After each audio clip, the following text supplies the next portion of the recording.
Hai Tribuners, kembali lagi di podcast Malang Live bersama aku, Dita Octavia. Dan aku Adeline Gloria yang akan memandu podcast kali ini.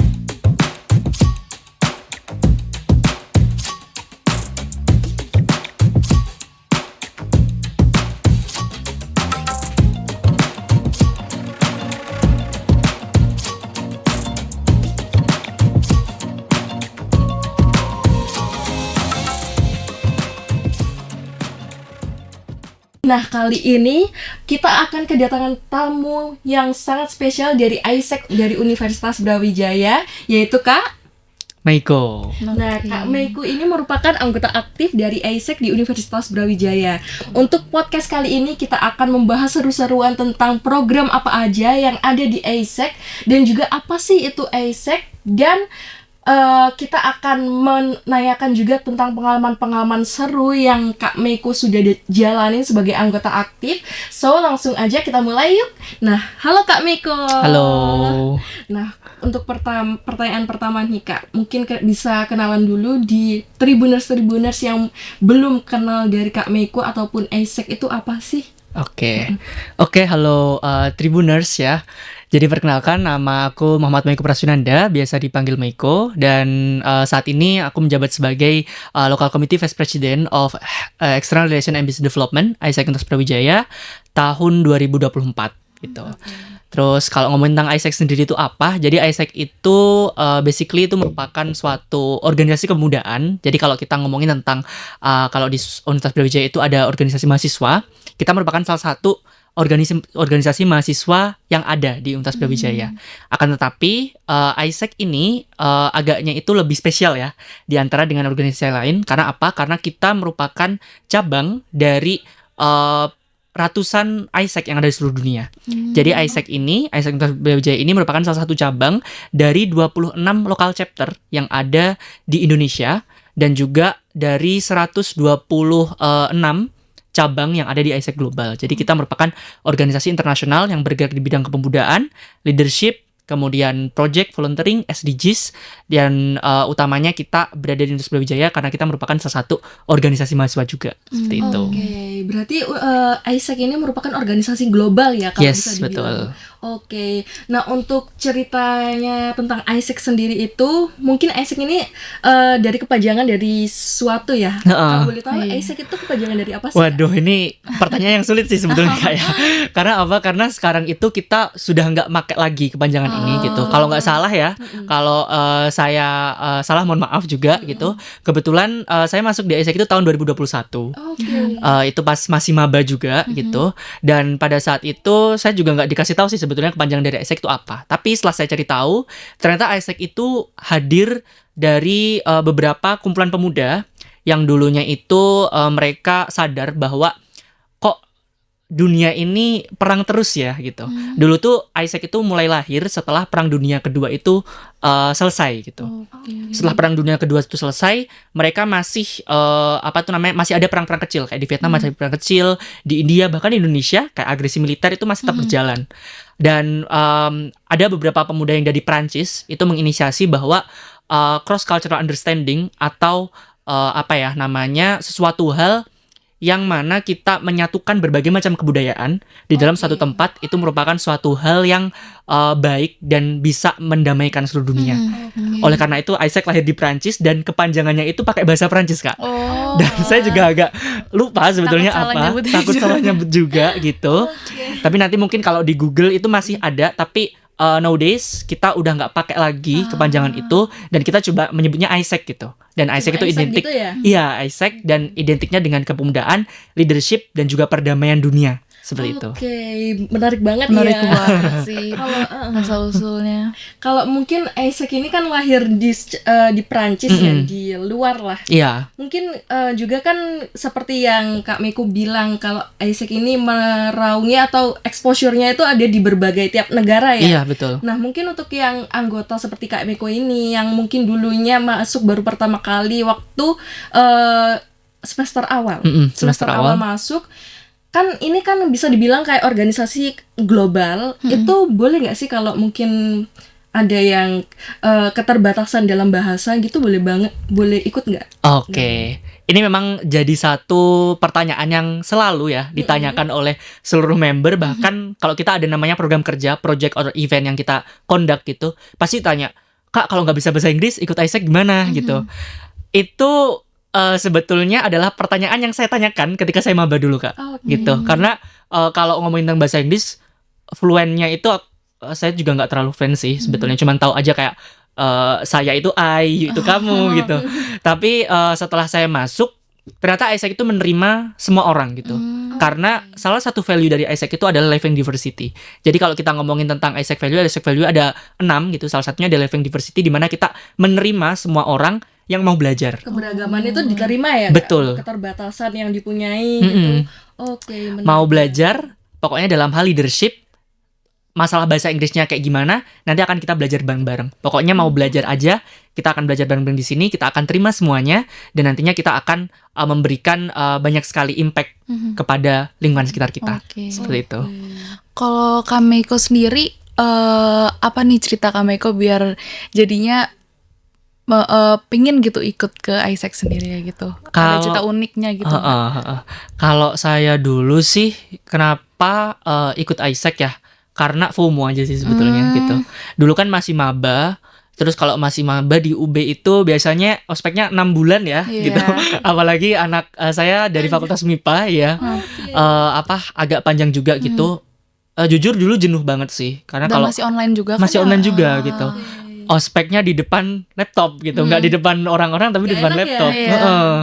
Terus FOMO, scroll itu TikTok gitu. Ketemulah yang satu organisasi yang kayaknya kok cocok banget nih buat saya, yang mana itu masih muda banget di situ, terus pengen explore lebih jauh lagi, tapi dalam keterbatasan serba online gitu. Karena ISEC yang dulu itu pas zamannya saya masih online itu kita tetap bisa explore ke seluruh dunia, tapi lewat Zoom meeting gitu, lewat platform online itu. Dan itu menurut saya itu suatu hal yang cocok, apalagi kita kan dikurung ya di dalam rumah terus, gak boleh keluar gitu. Hal apa yang bisa kita lakukan selain menjalin koneksi dengan orang lain gitu. Ya akhirnya saya pilih ISEC gitu, karena FOMO, pengen main, pengen ketemu orang, tapi nggak bisa, tapi ISEC itu menyediakan platform itu semuanya. Ngomongin soal organisasi ISEC ini sendiri ya Kak Meiko.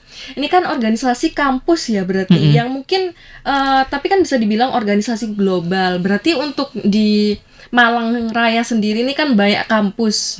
Nah, untuk base ISEC ini juga salah satunya di Universitas Brawijaya. Iya, betul. Namun nggak bisa dipungkiri ada ya di luar Brawijaya gitu. Iya, ada. Jadi kebetulan ISEC Indonesia itu seperti yang udah saya bilang di awal tadi, ada 26 lokal chapter, dan ISEC itu ISEC di Indonesia itu pertama kali itu di ISEC di Universitas Indonesia. Itu yang pertama. Dan UB ini merupakan lokal chapter tertua yang kedua di Indonesia. Jadi setelah UI, expand itu ke UB gitu. Expand ke UB, dan setelah itu di banyak kota juga. Jadi kalau yang city base itu ada di ISEC in Bandung, Surabaya, dan juga Semarang. Sisanya itu university base. Dan kalau di Malang sendiri itu ada 2, di UB sama di UMM. Kebetulan ya. Jadi kayak mungkin perwakilan dari universitas negeri sama swasta gitu. Iya, betul. Oke, berarti ada yang city base ya? Iya, bukan city nggak, base. Menjurus ke univ ya? Iya, jadi segala universitas yang berada di kota tersebut itu bisa ikut gitu. Namun kalau organisasi ISEC ini sendiri yang ikut itu harus mahasiswa atau mungkin umum juga boleh ikut kan? Oke. Kalau ISEC member, pengurusnya sendiri itu harus mahasiswa ya, karena memang kita fokusnya itu untuk meningkatkan leadership kepada mahasiswa itu sendiri, kayak gitu. Karena seperti saya kemarin itu joinnya di pas maba gitu, dan mungkin tahun depan udah selesai nih karena udah lulus juga gitu. Akan tetapi di beberapa program kami itu ada yang namanya Global Volunteer, Global Teacher, dan juga Global Talent. Global Teacher dan juga Global Talent pada umumnya itu di situ kita bisa menerima mahasiswa hingga S2 gitu. Karena memang kegiatan di Global Talent dan Global Teacher itu memang mengajar dan juga intern ke luar negeri gitu. Jadi kita menerima segala macam background pendidikan mulai dari S1 sampai S2. Seperti itu. Mungkin kalau yang nggak base-nya di sekolah atau di univ itu berarti nggak boleh ya? Yang di kota ya, Iya, yang di di city kota. base itu masih tetap boleh sih, heeh. Tapi umumnya kita memang menyasarnya di anak-anak muda dan anak mahasiswa sih gitu. Oke. Heeh. Kalau boleh tahu anggota aktif yang di Universitas Brawijaya untuk keseluruhan itu berapa orang? Oke, kalau anggota aktifnya itu sekitar 110 saat ini. Oh, Iya, juga ya. 110. 110. Kebanyakan nih dari fakultas apa aja, Kak? Nah, ini menarik sih sebetulnya Kak, karena kita itu dulu itu di UB itu lahirnya itu dari FEB sebetulnya, Fakultas Ekonomi dan Bisnis gitu. Oh, AIESEC ini. Iya, AIESEC itu lahir di FEB gitu. Oh, lahirnya di FEB. Iya betul. Dulu tahun 1987 itu lahir di FEB, kemudian tahun 2011 barulah itu jadi UKM gitu, Unit Kegiatan Mahasiswa. Jadi salah satu organisasi mahasiswa. Dan saat ini kalau kita lihat demografinya sendiri itu banyaknya yang pertama dari FISIP, yang kedua dari Filkom bahkan. Iya, makanya itu aku kayak mikirnya mungkin fakultas pertama pencetusnya itu dari mungkin ya hubungan internasional. Soalnya kan ini ngebahas soal Global kepemimpinan juga, diversity global secara global learning gitu Yes. ya. Oke, tapi ternyata pencetusnya awalnya itu dari FEB. Dari FEB, Oke. betul. Tapi untuk sekarang kebanyakan emang dari FISIP ya. Dari FISIP. Oke, nah untuk Kak Meiko sendiri nih sebagai anggota aktif AIESEC itu, menurut Kak Meiko apa sih dampak yang paling signifikan setelah masuk di organisasi AIESEC ini? Oke. Dulu memang yang pertama kali saya cari itu adalah temen ya kalau di AIESEC itu, karena dulu kan kesepian online gitu, terus akhirnya cari temen dan dapat temen di AIESEC itu. Tapi ternyata yang saya dapatkan di sini itu lebih dari itu semuanya gitu, karena kita di sini itu bekerja sebagai sebuah organisasi tapi layaknya company gitu. Kenapa? Karena kita mengirimkan bule, istilahnya bule ya, exchange participant, kita mengirimkan ke luar negeri dan kita juga menerima bule-bule tersebut itu untuk datang ke Kota Malang kalau di UB gitu. Dan dalam penerimaan dan juga pengiriman exchange participant itu banyak sekali hal yang harus diurus sih sebetulnya, seperti visanya gimana, nanti sign up-nya gimana, interview-nya gimana, terus masalah nanti bahasa Inggrisnya gimana. Saya belajar banyak dari situ sih. Dan yang paling penting dari segala macam hal yang sudah saya pelajari itu adalah time management dan self management sih. Iya, benar gitu. sih. Itu butuh Jadi banget memang, sih, apalagi sebagai mahasiswa juga. Betul gitu. Karena dengan banyaknya job desk yang diberikan di AIESEC ini, development yang saya dapatkan itu juga sangat istilahnya balance sih dengan apa job desk yang saya kerjakan dan apa manfaat yang saya dapatkan itu cukup balance Boleh banget. tahu nggak sih Kak, gimana Kakak bisa nge-manage nih buat tugas-tugas di kampus sama project-project yang ada di AIESEC ini sendiri? Oke, kalau dari aku sendiri sih lebih ke, kalau di AIESEC itu kita selalu membiasakan seluruh membernya itu pakai Google Calendar sih. Nah, itu salah satu hal yang menurut saya unik, karena di organisasi lain mungkin tidak membiasakan hal itu terjadi ya. Dan setiap kegiatan di AIESEC itu pasti diorganize dari Google Calendar, dari spreadsheet, pokoknya dari Google Workspace semuanya itu. Dan itu kita maksimalkan, dan ya alhamdulillah sampai sekarang semua kegiatan itu well organized di situ. Jadi semua anak AIESEC itu pasti familiar dengan hal tersebut, dan insya Allah ketika mereka masuk ke dalam sini, kita ajarkan semua tools-toolsnya yang ada, itu pasti akan aman sih. Time managementnya dari situ. Ini ya kayak sharingnya lebih mudah. Lebih mudah juga. Jadi saling tahu berarti ya Betul. apa yang mau dilakuin. Oke, kalau boleh tahu di dalam AIESEC yang base-nya di Universitas Brawijaya sendiri, ini ada divisi-divisi nggak di dalamnya? Oh, Ada oke. mungkin apa aja sih kalau boleh tahu, Kak?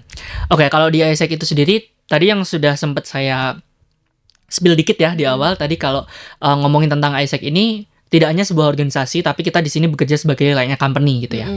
Kalau ngomongin tentang divisinya, kita biasanya nyebutnya departemen gitu. Oke. Kalau di AIESEC ini ada sekitar berapa departemen ya?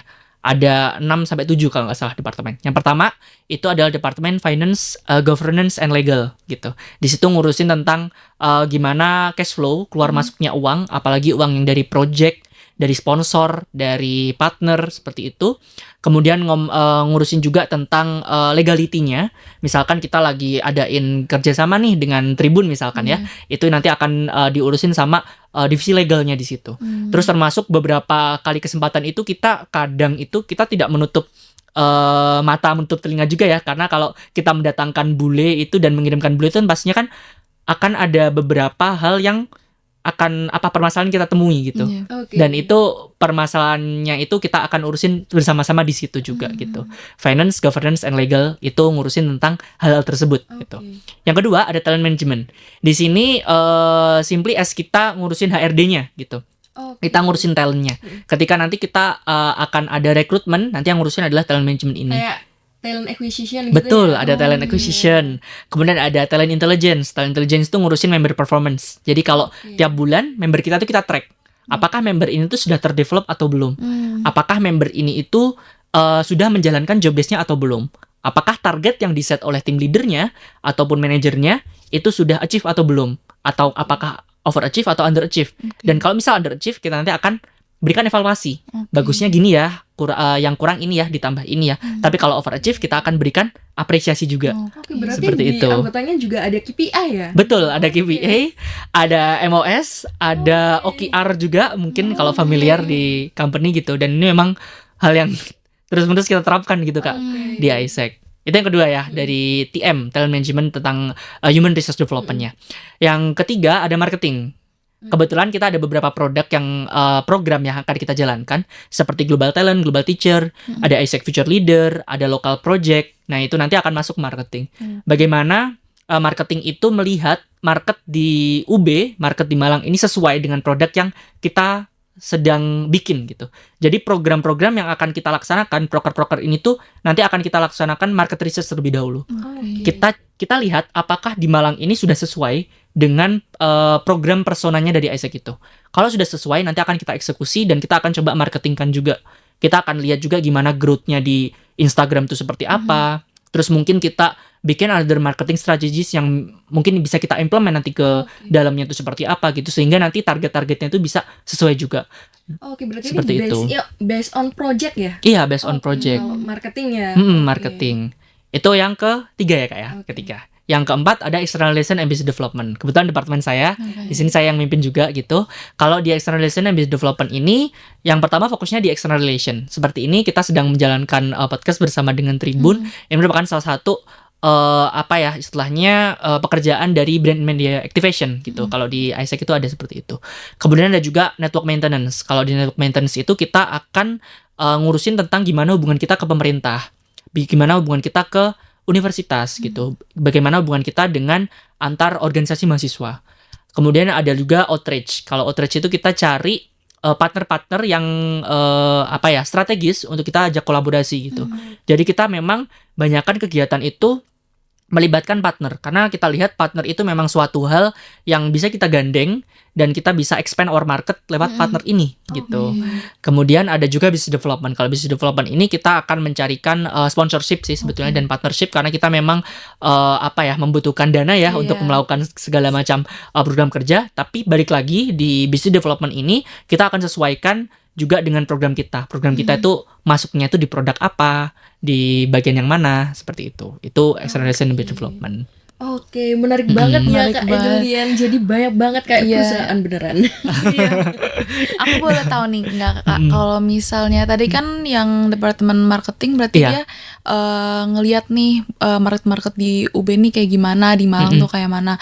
Gimana caranya buat nge-maintain tiap tahunnya tuh misal pas open volunteer atau open registration kayak gitu tuh gimana caranya nge-maintain buat tetap banyak nih tiap tahun atau growth-nya tadi kan itu gimana nih caranya? Oke, ngomongin tentang hal itu tadi sebetulnya masih udah ada 4 ya departemen yang di-spill. Sebenarnya ada 3 lagi, tapi kalau bisa aku coba coba fit in, itu ada namanya departemen operation gitu. Departemen operation ini ngomongin dengan produknya itu Kak. Iya. Kalau ngomongin tentang marketingnya juga, jadi setiap produk ini produk itu atau program yang kita jalankan itu selalu bersinggungan dengan exchange activities gitu. Jadi di kegiatan ini ada yang namanya engagement with ISEC, ketika kita melihat orang-orang itu bisa mengenal ISEC lebih dalam. Jadi nanti programnya itu berupa leadership bootcamp.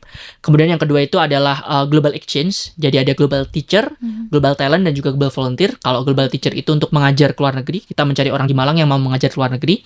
Kita carikan tempat mengajarnya di sana itu di mana, negaranya mana, kita carikan. Kemudian kalau global talent itu internship, kita carikan juga perusahaannya di sana. Dan juga global volunteer adalah volunteering di luar negeri seperti itu. Dan yang ke beberapa produk ini kita akan sesuaikan dengan market yang ada di Malang juga gitu. Kalau kita lihat Malang ini khususnya Universitas Brawijaya ini kan kita lihatnya sebagai universitas dengan jumlah mahasiswa terbanyak ya. Iya. Kalau biasanya di berita-berita gitu. Nah, kita lihatnya di situ itu merupakan suatu hal juga yang cukup oke untuk kita pasarkan program kita di sana gitu. Karena kita memang melihat anak Malang ini adalah anak-anak yang selalu mencari suatu hal yang baru. Dia pengennya magang terus gitu. Dia pengennya leadership, kegiatan leadership yang memang benar-benar ada hasilnya. Dia pengennya memberikan social impact kepada masyarakat. Nah, itu produk-produknya, program-programnya akan kita sesuaikan. Jadi apa yang mereka mau dan program yang kita punya bisa disesuaikan ya. kita sesuaikan selalu gitu. Ngomongin soal program nih, mungkin kan di Universitas Brawijaya ini banyak banget mahasiswa dan juga mungkin di AIESEC sendiri juga ada beberapa program. Nah, kalau bisa disebutin nih Kak Meiko, ada program apa aja sih? Soalnya tadi kan udah nge-spill dikit soal di AIESEC ini ada program kepemimpinan, kayak global, kayak volunteer, kayak gitu. Gimana itu? Oke. Kalau di UB sendiri saat ini kita ada beberapa program sih yang sedang berjalan ya. Kalau program kita itu mengacu pada timeline-nya di AIESEC Global itu dibagi menjadi 2 timeline-nya. Jadi ada di summer dan juga di winter. Kalau summer ini saat ini berarti di semester genap ya, di semester genap, dan kalau di winter nanti di semester ganjil gitu. Nah, setiap programnya itu sebetulnya annual program sih. Tiap tahun tuh pasti ada gitu. Berarti ini bisa dibilang program tetap gitu ya? Iya, program tetap. Nanti kalau semisal ada adjustment, itu adjustment dari AIESEC Indonesia sendiri gitu. Jadi dari pusat ya? Iya, dari pusat. Jadi program yang mereka create nanti akan diturunkan ke UB dan kita sesuaikan dengan pasarnya di UB itu gimana. Kayak gitu. Ya, lebih mungkin lebih enak ya, lebih gampang. Kalau programnya sendiri sih yang pertama dari Leadership Bootcamp, AIESEC Future Leader, itu diselenggarakan di summer ada, di winter juga ada. Itu kita programnya itu selama 3 bulan. 3 bulan nanti setiap 2 minggu sekali nanti ketemu dengan expert speaker yang kita datangkan gitu. Jadi nanti seminar offline, kita juga berikan exposure internasional berupa nanti kita akan undang exchange participant untuk datang mengisi kegiatan tersebut. Dan di tahun ini kita ada 200 peserta kebetulan untuk AIESEC Future Leader ini. Gitu. Banyak banget ya. Iya. Terus untuk pelaksanaannya? Untuk pelaksanaannya sendiri saat ini sedang berlangsung sih Kak untuk AIESEC Future Leader ini, dan nanti di winter juga bakal ada lagi gitu. Dan setelah AIESEC Future Leader nanti mereka yang udah 200 orang nih yang udah mendapatkan development tentang leadership bukan selama 3 bulan, nantinya akan kita arahkan untuk masuk ke program kita selanjutnya, yaitu program exchange-nya.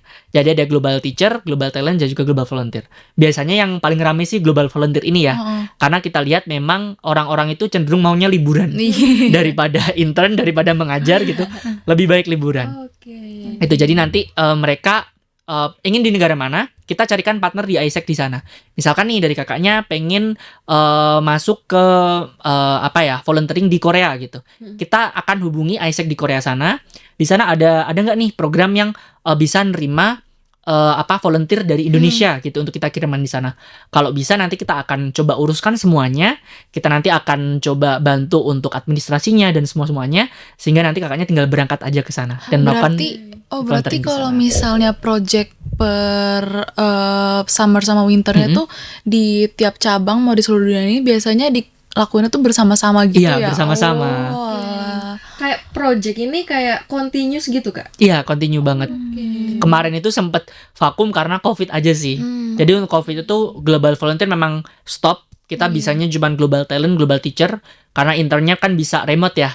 Kalau volunteering remote kan bingung kan ya gitu. Jadi untuk Global Volunteer sempat vakum, dan di summer dan juga di winter ini nanti di AIESEC ini bisa lagi conduct volunteering, intern, dan juga teaching secara fisikal ke negara-negara sana. Untuk program yang lainnya Kak? Untuk program yang lainnya itu ada beberapa seminar-seminar kecil sih sebetulnya. Kayak kita nanti itu mengakomodasi beberapa permintaan dari partner gitu. Jadi yang pertama ada You Today. Kalau You Today ini seminar kepemimpinan yang sehari kelar. Kalau AIESEC Future Leader kan 3 bulan ya. Ini sehari kelar dan seminarnya lebih ke mega seminar seperti itu. Ini annually juga gitu. Tapi ini tidak di summer winter gitu, cuman sekali aja di ini. Satu tahun sekali gitu. Tapi waktunya bebas berarti. Waktunya ya? bebas Oh, gitu. oke. Yang kedua ada Impact Circle. Kalau Impact Circle ini ngomongin tentang SDGs. Karena kita kerjasama juga nih dengan PBB, United Nation gitu, dan kita memang fokus ke SDGs. Jadi nanti Impact Circle nanti akan membahas tentang seminar tentang SDGs. Biasanya kita akan collab dengan pemerintah sih, karena pemerintah kan memang concern dalam SDGs desa dan SDGs di perkotaan seperti itu. Dan yang terakhir ada Global Village. Kalau Global Village ini kita adalah part of Global Volunteer juga. Jadi ketika nanti exchange participant datang ke Malang, ke Indonesia, nanti mereka akan melakukan pameran kebudayaan tentang budaya-budaya yang ada di negara-negara mereka gitu. Menarik banget. Menarik Gitu, Berarti iya. untuk foreign didatengin ke sini gitu. Didatengin ke Malang Oke. untuk ikut festival kebudayaan tersebut. Oke. Gitu. Kalau misal kapasitinya untuk foreign yang datang ke sini itu biasanya berapa orang, Kak? Oke, kalau yang kemarin terakhir itu kita di winter tahun 2023 di bulan Desember sampai bulan Februari kemarin baru pulang ke negara asalnya.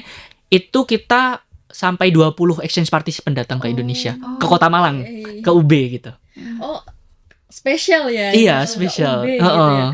Oke, nah tantangan-tantangan seperti apa sih Kak yang pernah Kak Meiko dan teman-teman AISEC sendiri yang ditemuin waktu gimana ya ngedeparturnya Iya. foreign dari luar negeri ke UB itu tantangan apa aja sih yang selalu atau sering dialami? Oke. Kalau tantangannya sih yang pertama cari host family sih ya. Karena kan mereka datang ke sini nanti kita harus mengakomodir tempat tinggalnya gitu ya. Dan saat ini pun kita kayaknya sedang mencari host family juga gitu. Barangkali Tribuners berkenan gitu ataupun mau tinggal bersama dengan ini, tinggal bersama dengan exchange participant. Itu kira-kira butuh berapa tuh, Kak? Apanya? Butuh berapa host family-nya? Kalau host family-nya sih sekitar 10 mungkin. 10 ya. Iya, 10 Berarti family satu gitu. rumah 2 gitu ya? Bisa aja sih 2 gitu. Tapi nanti kembali lagi sih kita nanti akan ngobrol juga gitu gimana. Biasanya kita cuman carinya ke yang kamar mandinya proper sama tempat tinggalnya proper itu aja sih. Nanti kalau misal tempatnya di mana nanti kita bisa Oke. akomodir sih itu. Terus family. Terus yang lain mungkin lebih ke gap bahasa sih ya dan juga culture-nya. Karena kan memang kalau di sana biasanya pakaiannya itu tidak sesuai ya dengan di sini. Nah, itu yang memang menjadi obstacle bagi kita. Karena untuk memahamkan mereka bahwa ini loh budaya Indonesia, ini loh budaya bukan Indonesia, itu yang susah gitu. Tapi kita yakin kalau itu semuanya kita bisa omongin dengan baik-baik, semuanya juga pasti akan bisa paham sih. Karena dan balik bisa lagi itu ini. tujuan dari project ini awalnya Betul. kan Global Village-nya. Iya gitu. Oke, menarik banget Menarik nih. Mungkin banget sih. tantangan-tantangan itu sih ya yang sering dihadapin oleh Kak Meiko dan teman-teman. Betul. Nah, ngomongin soal program tadi nih Kak, untuk program di setiap tahunnya kan pasti bakal ada nih Kak. Nah, caranya nge-maintain juga untuk program dan juga kegiatan yang mungkin tadi udah Kak Edelien bilang, mungkin kan dari rentang satu program lain itu ada jaraknya. Biasanya jaraknya berapa bulan gitu Kak? Oke. Ya kalau ngikutin timeline itu sebetulnya kita programnya itu setahun tuh 2 kali. Jadi tetap ya summer sama winter. Biasanya kalau breaknya itu sekitar 3 bulan sih. 3 bulan itu untuk transition gitu. Tapi untuk nge-maintain the quality of the program itself, kalau menurut saya sih lebih ke kita maintain quality of the member sih. Gitu. Jadi kita setiap tahunnya akan cari member-member yang memang komit untuk bekerja dalam hal ini gitu, dalam hal cross cultural understanding dan juga member-member yang mau untuk belajar gitu. Karena kadang-kala kita kalau di organisasi, di program kerja seperti itu kita dapat member tapi membernya hilang-hilangan. Terus yang tidak komit. Makanya kita akan selalu track di situ lewat talent management ini sehingga nanti quality of the member itu juga tetap kita perhatikan gitu. Oh, berarti kalau selama break 3 bulan itu tuh tetap yang member dari awal tetap ada ngurus kayak buat project selanjutnya di winternya atau summer gitu, atau tetap memang ada break yang benar-benar istirahat gitu, atau biar kan biasanya tuh gimana caranya buat kenyamanan dari member sendiri, dari mereka juga ada istirahat yang pas gitu, jadinya kayak ngebuat quality project-projectnya semakin bagus tiap tahunnya gitu kan harus. Iya, kalau kita di transition itu sih lebih ke ini sih. Biasanya itu kita ngisi waktunya itu dengan main-main aja gitu sih. Karena biar Bonding biar gitu bonding, ya. biar refresh lagi ya. Iya. Jadi nanti biar kayak ketika mikir, ayo waktunya brainstorming nih, apa yang pengen dikeluarin. itu lebih fresh lagi nanti ide-idenya gitu ya. Iya. Kayak gitu kalau di kami. Oke, ngomongin soal ide program nih Kak, kan tadi Kak Meiko bilang ide program projectnya itu mungkin kan diturunin dari pusat. Iya. Nah, untuk di base-base tiap university itu apakah diberi kebebasan untuk meng-create project baru atau mungkin ya ada minimal batasannya atau emang nggak sama sekali dibolehin nge-create yang project baru gitu Kak? Oke, jadi kalau kita ini merupakan organisasi yang apa ya, bertingkat gitu ya. Jadi ada direction global, direction regional. Regional itu kalau kita ikut Asia Pasifik kebetulan, dan juga ada direction country gitu. National dari country-nya itu kita di Indonesia. Jadi biasanya itu dari AIESEC Indonesia itu akan memberikan guideline sih, lebih tepatnya guideline dan juga program standar apa-apa aja yang harus di-fulfill gitu. Kalau kalian mau nge-create program ini. Tapi untuk temanya, untuk nanti kegiatannya mau di-create seperti apa, itu nanti akan dibebaskan. Karena kembali lagi kita akan mengulik banyak sekali ide-ide dari member-member kita itu gitu. Tapi tetap ada program standar dan juga apa istilahnya kalau dalam suatu penelitian itu batasan masalahnya ya. Gitu, batasannya itu tetap ada, dibatasin gitu, tapi nanti untuk temanya seperti apa, dieksplor aja sendiri, disesuaikan dengan market atau permintaan yang sedang hype di kota atau di daerahnya masing-masing. Seperti itu. Oke, dan juga untuk mungkin aku penasaran ini juga sih Kak, untuk pelaksanaan program yang mungkin ada di base Universitas Brawijaya. Itu kan tadi ada future leader AIESEC future leader gitu, terus ada yang volunteer. Itu open range-nya itu boleh hanya untuk Universitas Brawijaya atau untuk mahasiswa lain boleh ikut Kak? Oke. Kalau ini sendiri memang kita kan di AIESEC di Kota Malang itu kan ada dua ya, di UMM sama di UB. Kalau di UB sendiri itu kita dapat marketnya itu di UB dan juga di Universitas Negeri Malang gitu. Dan di beberapa universitas lain sebenarnya masih boleh sih. Cuma nanti kalau kita mau daftar itu nanti memang akan disaring dulu gitu. Tapi kalau kita nggak menutup kesempatan untuk seluruh universitas yang ada di Kota Malang itu untuk ikut program-program kami. Bahkan di beberapa program juga AIESEC Future Leader ini terutama itu di situ kita membuka untuk anak SMA. Gitu, anak SMA di kelas 12. Itu programnya apa aja Kak kalau sektor targetingnya di SMA? Oh, di SMA ya. Kalau kita lihat anak SMA itu akan kuliah nantinya ya. Dan mereka harus mendapatkan fondasi tentang leadership gitu. Jadi di situ memang di AIESEC Future Leader ini kita memberikan fondasi tentang leadership itu sebenarnya seperti apa, menjadi seorang pemimpin itu seperti apa, dan juga ketika nanti akan terjun di bangku perkuliahan nanti mereka harus ngapain gitu. Jadi lebih ke preparation to college gitu ya. Betul. Mungkin ada nggak sih kayak perbedaannya selain dari kayak materi pengajarannya gitu. Selain dari itu ada nggak perbedaan untuk program yang ditargeting untuk mahasiswa dan juga untuk SMA? Basically masih sama sih Kak, semuanya masih sama. Cuma nanti memang apa ya, kalau kita nge-treat anak SMA dan juga anak kuliah kan beda ya. Dan di AIESEC Future Leader ini kebetulan juga ada coach-nya gitu. Jadi nanti ada mentoring group dan tiap mentoring group itu nanti ada mentornya, ada coach, kita nyebutnya coach gitu. Dan coach-nya ini adalah dari kebanyakan itu dari orang-orang yang pernah touch point with AIESEC. Jadi udah tau lah nanti konsepan leadership yang ingin diterapkan di AIESEC itu seperti berarti apa. alumni-alumninya Betul, gitu ya. bisa jadi seperti itu juga. Itu dari member-membernya sendiri atau kayak kakaknya sendiri yang nge-contact atau emang gimana itu? Oh ya, prosesnya? kalau itu biasanya kita open for all people yang pernah touch point with AIESEC sih. Gitu. Jadi kalau mau jadi coach silakan nanti bisa membimbing adik-adiknya gitu. Oke, ngomongin soal AIESEC sendiri kan biasanya ada istilah AIESEC ini Global Learning Environment. Itu apa maksudnya, kayak penjelasannya sendiri? Global Learning Environment ya gitu. Kita memang basicnya itu di global international global organization ya gitu. Dan juga kita akan selalu touch point dengan exchange participant gitu. Kembali lagi AIESEC ini tuh sebetulnya ada satu goals yang ingin dicapai, itu adalah untuk achieve peace and fulfillment of humankind potential. Itu merupakan satu landasan utama yang kita gunakan seluruh AIESEC member ketika mengerjakan suatu hal yang berkaitan dengan AIESEC gitu. Dan kita melihat memang bahwa dengan kita saling memahami satu sama lain, tidak hanya orang Indonesia tapi seluruh orang di dunia ini, kita saling belajar dari semua orang yang ada di dunia ini, itu merupakan salah satu kunci untuk achieve our goal ini, untuk achieve peace, perdamaian di dunia ini. Oke, ngomongin soal juga program-program global ya yang diadakan oleh AIESEC ini, nggak hanya memungkiri di nasional maupun di luar negeri. Kalau misalnya di Universitas Brawijaya ini sendiri, ada nggak sih Kak kalau mungkin peserta-peserta yang daftar di program-program AIESEC itu ada kesempatan nggak sih jadi duta luar negeri atau mungkin kesempatan-kesempatan lainnya yang se-inline dengan apa ya di luar project ini? Oh oke. Oke. Biasanya itu orang-orang itu setelah masuk AIESEC itu merasa dirinya itu mendapatkan suatu hal yang belum mereka dapatkan sebelumnya gitu. Dan kalau ngomongin tentang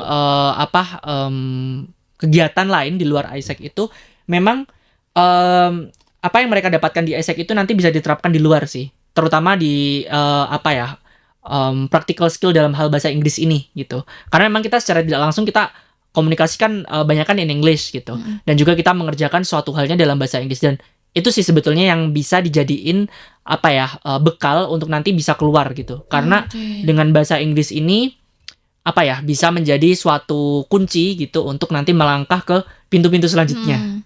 Gitu sih. Oke, menarik banget ya Kak Endilian. Mungkin nih ada, sebelum kita menuju ke pertanyaan yang terakhir, mungkin ada nggak sih dari Kak Meiko sendiri, sebelum ke situ deh, mungkin ada nggak yang Kak Meiko perlu jelasin ke Tribuners, untuk Tribuners yang mungkin pengen gabung, caranya open Inggrisnya ini gimana Kak? Atau mungkin cari ini aku harus ngapain dulu nih Kak sebelum jadi waktu jadi anggota pertama itu harus ngapain gitu? Oke.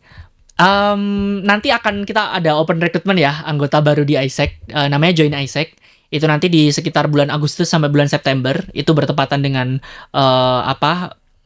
ospek di universitas juga, PKKMB yang di Universitas Brawijaya juga. Dan di situ nanti semuanya itu open for all student of Universitas Brawijaya. Karena memang ini kita untuk membernya itu cukup hanya bisa diikuti oleh anak UB aja gitu. Dan untuk tips and triknya sendiri sih lebih ke percaya diri aja sih. Jadi dan be yourself aja, dan juga semua orang itu pasti punya kelebihan dan kurangnya masing-masing. Asalkan mau belajar, nanti pasti bisa jadi part of AIESEC. Oke, terima kasih banyak ya atas informasi-informasi dari Kak Meiko ini sendiri. Dan terima kasih juga karena udah menjelaskan tentang sudut pandang baru tentang organisasi AIESEC itu kayak gimana sih. Mungkin dari Tribuners mungkin ada yang rasanya pengen join tapi masih takut karena keterbatasan bahasa. Ternyata nggak usah takut sekarang. Ternyata malah diajarin. Kita belajar bersama-sama. Gitu. Dan juga banyak kesempatan-kesempatan untuk belajar di dalamnya. Nah, mungkin untuk podcast kali ini sekian dulu untuk tema hari ini. Mungkin kita bisa lanjut ke tema selanjutnya. Kalau ada kesempatan kita bisa ketemu dengan Kak Meiko lagi. Mungkin juga kita ketemu dengan teman-teman AIESEC yang lain untuk membahas tentang topik yang lebih deep lagi. Dan jangan lupa untuk saksikan podcast kami di ragam-ragamnya di kanal kami, di YouTube kami, di Tribun Jatim maupun di portal-portal kami yang lain. Sekian dan terima kasih. Dadah. Download Tribun X sekarang. Menghadirkan lokal menjadi Indonesia.